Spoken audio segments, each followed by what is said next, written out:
तर भारतीय जनता पक्षाच्या संभाव्य मंत्र्यांची यादी देखील समोर आली आहे। त्यात काही नव्या चेहऱ्यांना संधी देण्याचा प्रयत्न पक्षाने केलाय। पक्षातील बड्या नेत्यांना मात्र धक्का दिल्याचे दिसून येतंय। कोकणातून नितेश राणेंना संधी मिळण्याची शक्यता आहे, तर बीड परळीतून पंकजा मुंडेंना संधी मिळण्याची शक्यता आहे। दरम्यान गोपीचंद पडळकर आणि माधुरी मिसाळ यांची मंत्रिपदी वर्णी लागणार का हे पाहणं देखील तितकंच महत्त्वाचं ठरणार आहे।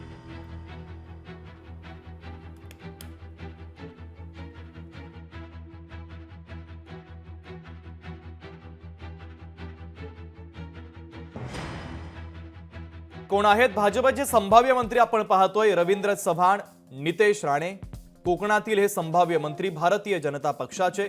मंगल प्रभात लोढा, आशिष शेलार, अतुल भातखळकर हे भाजपचे संभाव्य मंत्री असू शकतात। शिवेंद्रराजे भोसले, गोपीचंद पडळकर, माधुरी मिसाळ, राधाकृष्ण विखे पाटील पश्चिम महाराष्ट्रातले हे नेते आहेत। यासोबतच विदर्भातले चंद्रशेखर बावनकुळे, संजय कुटे आणि सुधीर मुनगंटीवार यांच्या गळ्यात मंत्रिपदाची माळ जाऊ शकते।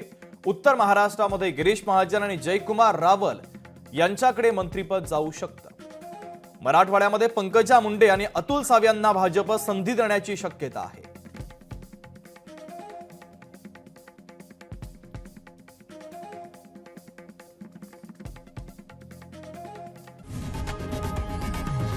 लोकशाही मराठी ऐका, पहा, जागरूक रहा।